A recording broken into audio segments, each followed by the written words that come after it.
Welcome into KC Sports Tonight, Wednesday, May 27th. A lot to talk about today, Gabe. And we're going to start with, I think, maybe the funniest thing on here. The most fun, I should say, because why not start with the most fun when we could be talking about the Royals?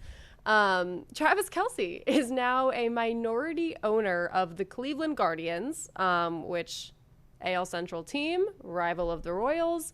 Also kind of puts him against his teammate and best friend, Patrick Mahomes, who's a minority owner of the Royals.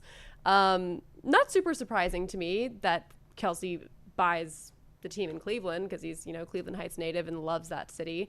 But kind of funny, Patrick Mahomes had a really funny response to it on Twitter today by posting a video of the last time Kelce threw out the first pitch at a Guardians game, and it was a spike. Yes.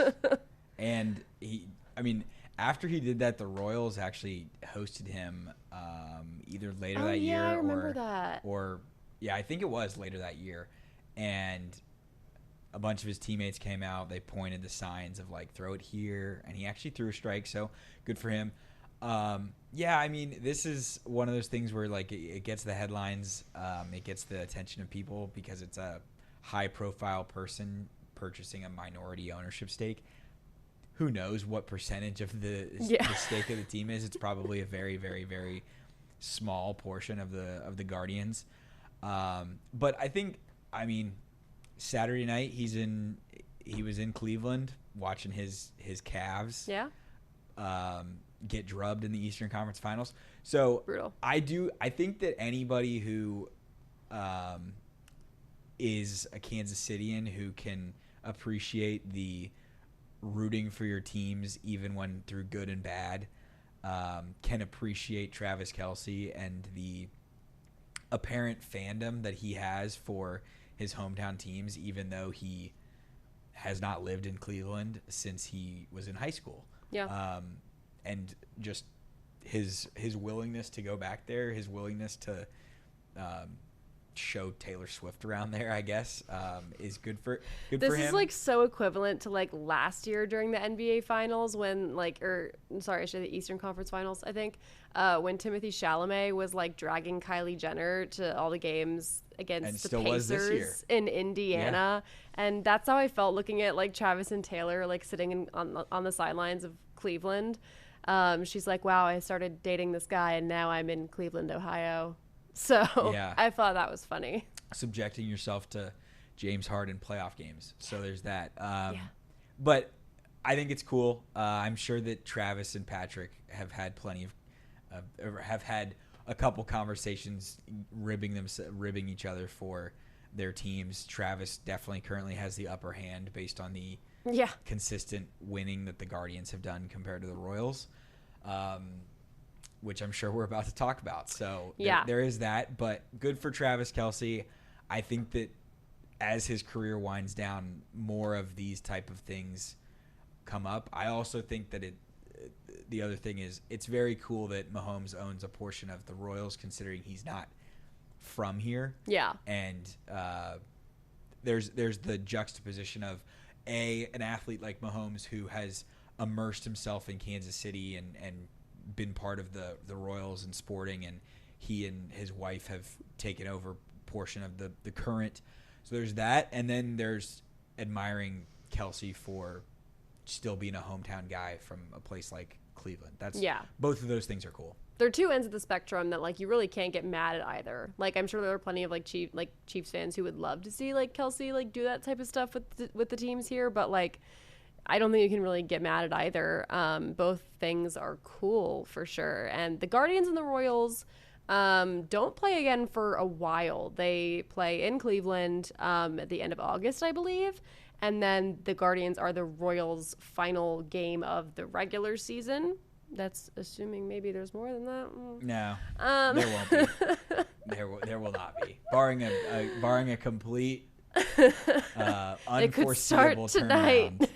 But then the Guardians will be here at the K the final week of the season and the final week of September. That's kind of the only time we can really look for that rivalry to kind of maybe see Mahomes and Kelce poke some fun at each other. So we'll keep our eyes peeled for that for sure. But that brings us to the Royals, falling 15-1 to the Yankees in Game 2 of their series last night. Yankees come back in the bottom of the ninth to win Game 1, 4-3. Top of the ninth. And then, of course, the Yankees it was pretty much over by the end of by halfway through the first inning, I should say. Last night, Yankees put 4 runs on the board, the only run that the Royals could put on the entire night. Was a homer from Bobby Witt Jr., solo homer. So that's, at least that was something that I was there at the game. That was one of the few things that had fans actually excited and happy. So that was kind of a cool moment. But other than that, there were a lot of Yankees fans there, so it was kind of hard to tell. If you were looking at down at your phone or something and something happened, you actually had to look up and be wait, why are we cheering? Because that's how many Yankees fans were there yesterday. But yeah, just really a bad performance. They end up putting Tyler Tolbert on the mound to throw some 44-mile-per-hour fastballs in the 8th inning and the 9th inning. So just a bad night at the K. The weather, however, was at least it was a good night at the ballpark. People had stuff to do other than watch baseball. This is the thing. It's May 27th. We should not have to say at least there was nice weather at the ballpark. At least it was nice weather. This is the thing that I think has frustrated people in this town so much. And talking to people who have watched a lot of bad Royals baseball, the thing that's worse than bad Royals baseball is bad Royals baseball that is accompanied by expectations of better. Yeah. And this team had expectations for better. I have been saying for the last several weeks that someone has to answer for the issues, and that the thing that is driving this fan base seemingly the most nuts every night when the lineup graphic gets posted on social media and people start responding, oh, we're trying the same thing over and over again, is the lack of attempts, it feels like, for different things. Well, today, Bailey Falter gets designated for assignment. Yes. So I'm sure you were there, Katie, so you literally watched this happen in person. You watched the line drives and hard hit batted balls happen throughout the first inning. Yeah. I was curious because I was watching it here at the station last night, and it felt like every single ball was just absolutely smoked. Yeah. So in the first inning, Bailey Falter threw 16 pitches. He gave up 4 runs. He almost got out of the inning with 1 run allowed. Yeah. Jack Caglione had kind of a snow cone catch, which you could debate whether he had it or didn't have it. Predictably, a replay review involving the Yankees and the Royals went New York's way. Where have we seen that before? 2024 playoffs? Okay, but 7 batters, and I went to StatCast and checked this out. The exit velocities in the first inning, 92.8, 109.6, 105.1, 106.2, 107.4, 101.2, 105.9. So 2 of the 3 outs were guys who hit the ball harder than 105 miles an hour. And just beyond the nerd analytic part of that, it looked like that all night long. The broadcasters, Ryan Lefevre and Jeremy Guthrie, were talking about, it looks like he might be tipping pitches. After the game, I don't know if you saw these comments, Bailey Falter talking about feeling like his role was up in the air and he didn't know when he was going to pitch. I feel like that contributed in some way, shape, or form to them designating him for assignment today, because based on all other evidence that this organization has presented us this year, they have not been quick to dump players or dump coaching staff. They haven't done anything in that realm yet. And nothing else has crazily changed. So to have such an abrupt cut to Bailey Falter when you don't really have many better options. Mason Black is not some world beater who's coming up from AAA to replace him. And yes, Chris Bubich will come off the IL soon. It just feels like to me his comments are the reason that they really got rid of him, because they figured if you're going to be a poor performer and you're going to complain about your role as you have done nothing to deserve a better role. After he got a starting nod. A starting nod in a spot where the starting rotation has had several guys go on the IL and they've needed bullpen spots. They've tried Luinder Avila. They've tried Bailey Falter. Neither one has had crazy success. But in 4 of his 5 appearances this year, he's allowed multiple earned runs. And his earned run average for the year was 10.3 entering last night, and it went up to 12.3. There's just – it was brutal stuff to watch. And I don't know if the tweet that went around when Mike Trout used to dominate for the Angels and people would say, oh, Mike Trout has broken this record and Shohei Ohtani has done this thing that's never happened before, and the Angels lost 8-3. It's starting to feel like that for the Royals with Bobby Witt Jr. Yeah, it's like last night was just, I think, maybe the lowest point of the season. I think we could argue it was the worst game of the season, and I think a lot of fans would agree with that.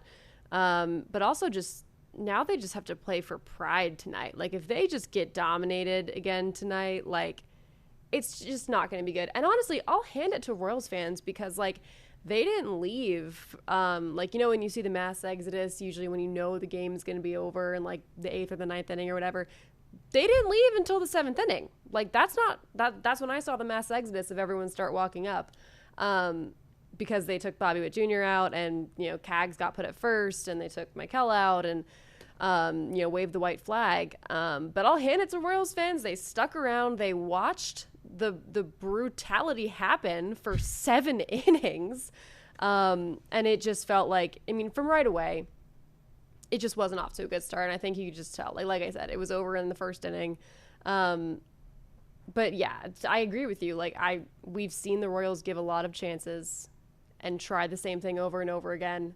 You can call it definition of insanity. To me, when you're on that staff, that pitching staff, and you know there are holes in the starting rotation, you know there's going to have to be like your number gets called and you know you're going to have to show up and do those things, and then you still make those comments, it's just not going to make anyone like you. So it's not going to do you any good. So yeah, I agree with you there. Definitely had something to do with probably him getting designated for assignment today. Yeah. So yeah, it just, like I said, this was a really, really low point in the Royals season, the lowest point. They can play for some pride tonight, but it's not going to, you know, at this point you kind of just say, okay, they're not doing anything after this. Yeah, it's his time in Kansas City was a pretty significant failure, and I think that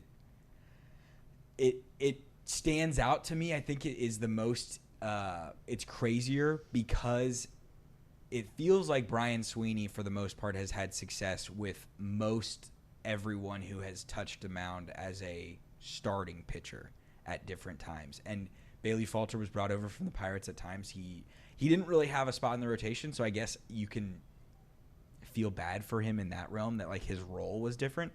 But even in limited appearances, it has not gone well. And you juxtapose that to a guy like Daniel Lynch, who used to be a starter and then gets thrown in the bullpen and has gotten better and better and better and upped his role.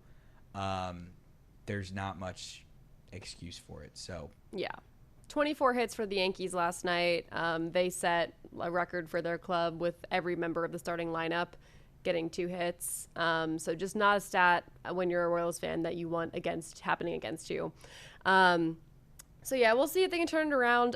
You can tune into our 6 o'clock sports block. We are going to have live pregame coverage from Neil Jones talking about, you know, what he's heard from Mac Quachero today. He talked to him in the dugout earlier before tonight's game. So you're going to want to tune in for that, hear how the Royals are feeling after this one. Because it's just not good when you got Tyler Tolbert out there throwing 44-mile-per-hour fastballs. And to make matters worse, it was Pasquatch night. I got my bobblehead. It's going to sit proudly on my desk now. But on the bright side, at least Vinny got a hit. So we did get to see the Pasquatch. And then I didn't stay till the end of the game. I left when the 9th started. So I didn't get to see what the sax squatch concert was, but yesterday on the show, me and Marlia were talking about, we were very intrigued by what the heck that was. It wasn't the Pasquatch. It had to have been a different guy. And he spoke, breaking the number one cardinal rule of a mascot figure. And then he played the saxophone, but didn't actually play the saxophone personally. However, if you went to that concert after the game, if you are one of the few that stuck around for after the game last night, please tell us. I feel bad for you. Yeah, please tell us what happened. And I'm personally a big believer in, like, if I paid for a ticket, like, I'm staying for the full game. But when both teams take out most of their starters by the 8th inning, I'm gonna bow out probably. Yeah. I wanted ice cream, so I went and got some ice cream. But yeah, more Royals coverage tonight. We'll see if they can kind of play for pride tonight. We've got a little bit of Chiefs news today. OTAs are, of course, happening right now, but we won't have our first media availability at OTAs until tomorrow. Neil Jones will be there. You can tune into our newscast tomorrow for all his coverage from that. We have seen videos from the Chiefs of Patrick Mahomes throwing the ball around. He's got a giant robot brace on his knee. Obviously OTAs is not contact, so like no one's hitting him, so he's just kind of doing his own thing right now. The other big storyline that we're looking out for tomorrow is the fact that what is Andy Reid and company going to say about Rashee Rice is not there. He's currently serving jail time for violating his probation. But a little bit of cap space news. The Chiefs have converted $9.685 million of George Karlaftis' salary into a signing bonus and creating $7.7 million of cap space. So now Kansas City is going to carry an estimated $13 million of cap space into June. They still do have to work out deals with, like, officially get pen to paper with Mansour Delane and Peter Woods. How do you feel about how cap space situation is looking now, Gabe? I think that the Rashee Rice situation and I think that the defensive end situation, either one of those lend themselves to, you would think that the Chiefs might want to make an addition. And if they're going to do that, if they're going to add someone, whether that's Stephon Diggs or Cam Jordan, for either of those routes, they're going to need some money to do it. They would not have had the money to sign the rookies, so they had to restructure somebody to sign those two rookies. Based on just the salary slot of the 6th overall pick and the 29th overall pick, that's roughly $10 million. And to get into like the nitty gritty of the NFL salary cap and the way that it works in the offseason, they only count the top 51 players, not your top 53.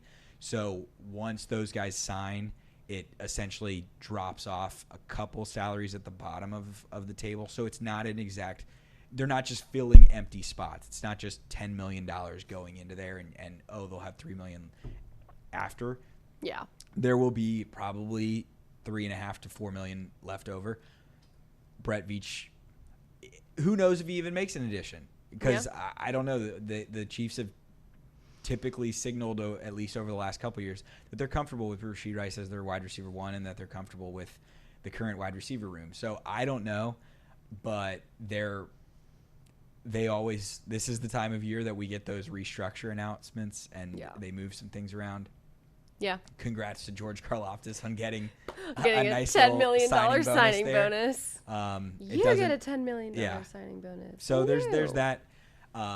I don't think that this is like significant news, but this is the Chiefs news that we get on May 27th. Yes.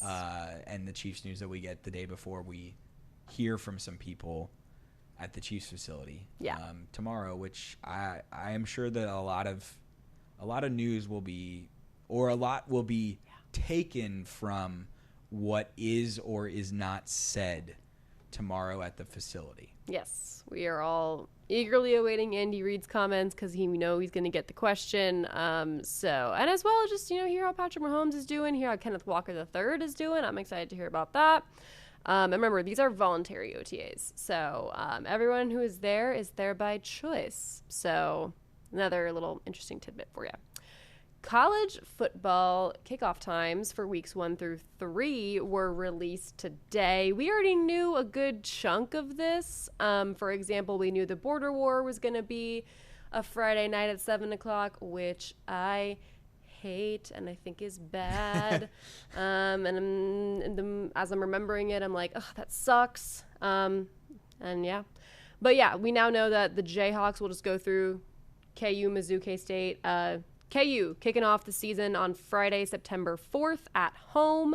That's at 7 o'clock. They will then play another Friday game at home the next week against Mizzou. And then they will go to Wembley Stadium for an 11 a.m. kickoff the following Saturday. So do with that what you will, Jayhawks. As for Mizzou, they're going to open the season on a Thursday, September 3rd at 7 p.m. At home. They are then, of course, going to travel to Lawrence the next week, Friday night at 7. And then, wait, where's game 3? I'm reading off my phone in case you guys couldn't tell. They didn't announce their game 3. Yeah, I don't know I think that might be a conference game. Yeah, they didn't announce their game 3. And then K-State got the first 3 games of the Colin Klein era. They do the typical Saturday night 6 o'clock opener against Nichols. Yep. And then 11 a.m. the next 2 weeks against Washington State and Tulane. Yes. I think that this is one of the interesting things is that game 3 that is in London between KU and Arizona State, because typically when those games are being played overseas, we've had K-State and Iowa State played in the game last year in Ireland. Mm-hmm. But typically it is either in week 0, so it's the only big game of that day that's worth paying attention to, or it's NFL style and it's 8 a.m., 9 a.m. in the morning before the full slate of college games starts. This one is being played at 5 p.m. local time in London, so it's 11 a.m. So it's part of the noon slate of when the College Game Day show wraps up and 8 to 10 games kick off across the country. KU and Arizona State will play at that time in London. I feel like part of the allure of these international games is to play them in unique TV windows and play them in a spot where as many people as possible are going to watch them. I have not talked to any Big 12 officials or any KU officials about this. I wonder if it's impacted by the fact that Arizona State is out west and body clocks, you're already at 9 a.m. local time feel for them. But this was kind of my biggest complaint about this game as somebody who went to Arizona State and also has followed KU super closely is what are we going over to England for the sake of if it's not a nationally exclusive television window that's actually going to be watched by a ton of people? If it's going to go up against big noon kickoff and some Ohio State game, then what are we actually getting out of it? No. And was one of the reasons that I pushed back on the jolly celebration of everybody being like, oh, it's Union Jack Classic. Jolly. So I'm not super thrilled about that part, but if I were a Jayhawk fan, I would just kind of hate the schedule that they have for the first 3 weeks. Friday, and then England. Friday, and then England at 11 a.m. with the rest of the country playing. Like, it just stinks. I mean, starting the season on a Friday night, nothing new. That the Jayhawks have been doing that for years. It's still early into the school year. And when I say a lot of this stuff, like, none of this is really impacting students. Like, none of them have class at 7 o'clock on a Friday night. So, like, they're fine. But I think having so many Friday games is bad for the sport and also just, like, your fans. Because, like, here's the thing. Where I'm from in the Northeast, people don't really care about high school sports. Like, if you have a kid on the football team, or, like, you have a friend on the football team, you might be at that football game. If your local college football team is playing on a Friday night, you're probably choosing the college football team. Here out in Kansas and Missouri, they're choosing the high school. Like, if they are connected to their high school, they are going to choose that. And maybe I watched it happen this past year when like I think when KU played their last Friday night game, I was at high school football games covering them, and people just had their phones like on them in the seats. But like the butts are not in the booth. Like they're not going to, like, I'm sure they'll still pack the booth because Missouri fans will travel and all that stuff. And like, it'll be fine, but it's bad for the sport. You get less attention on the game because like high school sports is something that people have to dedicate their time to. You get less media coverage because all of us TV stations here in the area and in Topeka and in Wichita and Columbia have sponsored Friday night high school football shows. Like, it's bad for kind of everybody involved, except for the school who makes money for getting that primetime Friday night slot. But this that's is what my soapbox on that. When the NFL eats into college football's territory on Saturdays in December and throughout the college football playoff, is college football reacts by going into high schools with Friday nights. And I also think KU officials would say, hey, a Friday night game, because they moved it from Saturday to Friday, the Mizzou game, allows us to get to England earlier and get our body clocks on that time quicker. So that's probably the argument.